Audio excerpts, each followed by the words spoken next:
आज हम यूनिट 9 का लास्ट वाला चैप्टर पढ़ेंगे, चैप्टर 14।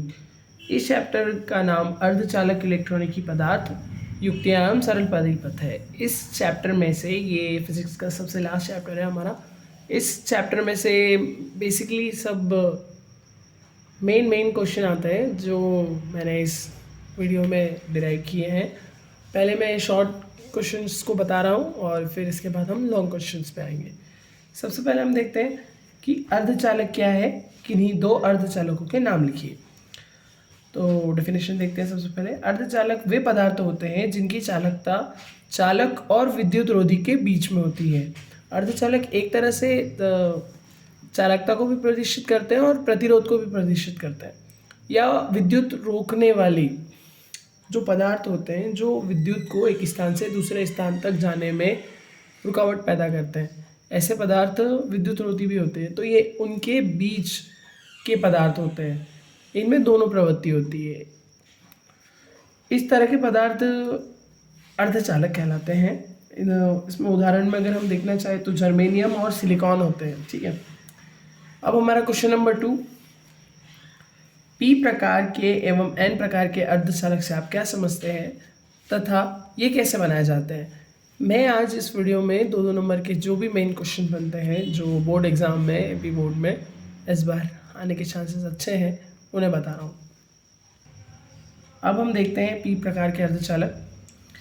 शुद्ध चतुष्क संयोजी या चतुर्थ संयोजी अर्धचालक जैसे जर्मेनियम में त्रिसंयोजी परमाणु, एल्यूमिनियम, बोरान, इंडियम, ऐसे मतलब कि थर्ड बॉन्ड या ट्रिपल बॉन्ड वाले जो परमाणु होते हैं कि अशुद्धि मिलाने से जो अर्धचालक बनता है वो पी प्रकार का अर्धचालक होता है। ठीक है, अब एन प्रकार में देखते हैं। शुद्ध चतुर्थ संयोजी अर्धचालक जैसे जर्मेनियम, ये चतुर्थ संयोजी का जो अर्धचालक होता है उसमें बेसिकली जर्मेनियम और सिलिकॉन आते हैं, बट हम जहाँ तक हो सकता है जर्मेनियम एक ऑप्शनल दे देते हैं तो अच्छा प्रभाव पड़ता है। ऐसे में पंच संयोजी परमाणु जैसे आर्सेनिक, एंटीमनी आदि की अशुद्धि मिलाने से जो अर्धचालक प्राप्त होता है वो एन प्रकार के अर्धचालक कहलाते हैं। ठीक है, ये 2 नंबर के हिसाब से क्वेश्चन आता है। इसके आगे एक क्वेश्चन और बनता है, उसको देखते हैं। पीएन संधि डायोड क्या है तथा आप डोपिंग से क्या समझते हैं। ये 2 क्वेश्चन एक साथ है। सबसे पहले हम देखते हैं कि डोपिंग क्या होती है और फिर एक क्वेश्चन अलग से बनता है जिसको हम पीएन संधि डायोड कहते हैं। तो पहले हम वो देखते हैं पीएन संधि डायोड कहते हैं किसे। जब किसी अर्धचालक क्रिस्टल में डोपिंग किया जाता है कि उसका आधा भाग पी प्रकार के अर्धचालक से तथा आधा भाग एन प्रकार के अर्धचालक से बना हो तो संपर्क पृष्ठ को जो क्रिस्टल 2 भागों में आधा बांटता है उसे पीएन संधि डायोड कहते हैं।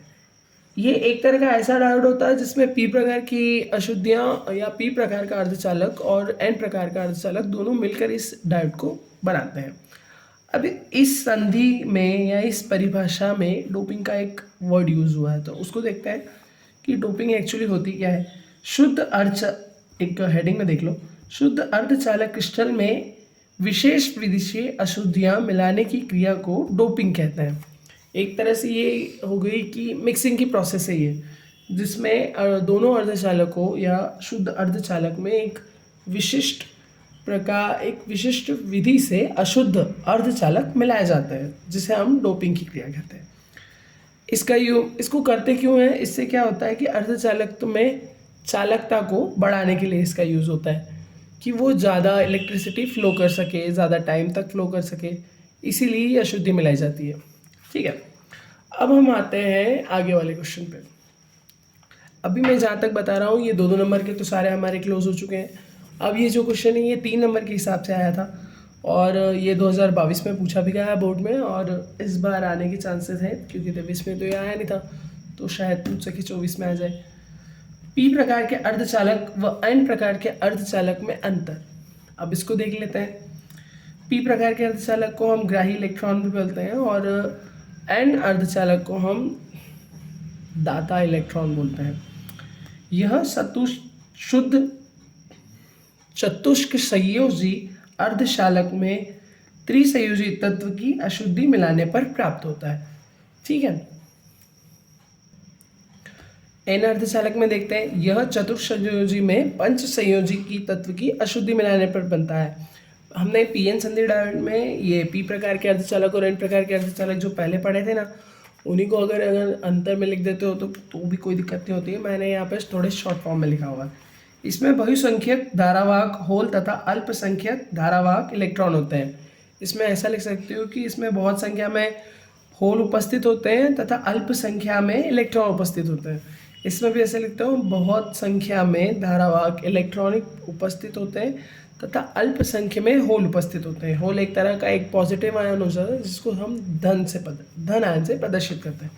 इसमें उसको होल इसलिए बोलते हैं क्योंकि वो एक प्रवाह को प्रदर्शित करता है और एक दीवार या अवक्षय परत का निर्माण करता है, जिसलिए इस होल को दर्शाना ज़रूरी है।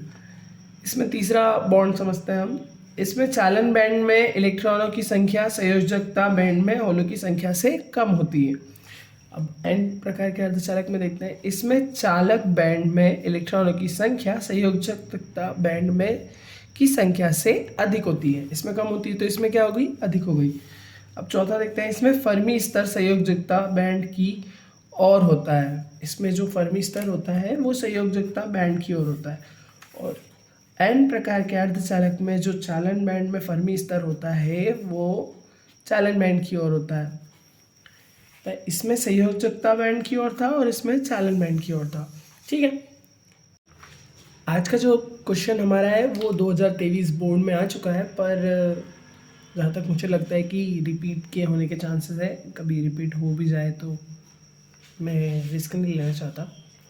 आज इसको भी देख लेते हैं। ये 3 नंबर के हिसाब से आया था, निज अर्धचालक और बाह्य अर्धचालक में अंतर बताइए। तो इसको देखते हैं इसमें क्या बनेगा। तो निज अर्धचालक में हम पहले पढ़ते हैं, ये चतुर्थ संयोजी शुद्ध अर्धचालक होते हैं। अब अवद्रव्य अर्धचालक में पढ़ते हैं, ये त्रिसंयोजी या 5 संयोजी या पंच संयोजी के मिश्रण मिलाने से प्राप्त होते हैं। ठीक है, इनकी विद्युत चालकता कम होती है और इनकी विद्युत चालकता अधिक होती है। तीसरा पॉइंट, इनकी विद्युत चालकता ताप पर निर्भर करती है। जैसे कि इसका ताप बढ़ेगा तो विद्युत चालकता क्या होगी कि और कम हो जाएगी, और कम होगी तो ज़्यादा हो जाएगी, एक कांस्टेंट के हिसाब से। इसमें विद्युत चालकता अशुद्धि की सांद्रता पर निर्भर करती है। इसका चौथा पॉइंट देखते हैं, इनमें होलों की संख्या इलेक्ट्रॉनों की संख्या के बराबर होती है। इसमें जो होलों की संख्या होगी या पॉजिटिव आयन जो होगा, जो होल के रूप में एक दीवार पर जाएगा, उसमें इलेक्ट्रॉनों की संख्या दोनों आपस में क्या हो जाती है, बराबर हो जाती है। और इसमें एन प्रकार के अर्धचालकों में होलों की संख्या इलेक्ट्रॉनों की संख्या से कम होती है तथा पी प्रकार के अर्धचालक में होलों की संख्या इलेक्ट्रॉनों की संख्या से अधिक होती है। ठीक है, ये हो गया हमारे 2 या 3 नंबर के जितने भी क्वेश्चन जो बनते थे वो सारे खत्म। अब ये वीडियो क्लोज होता है।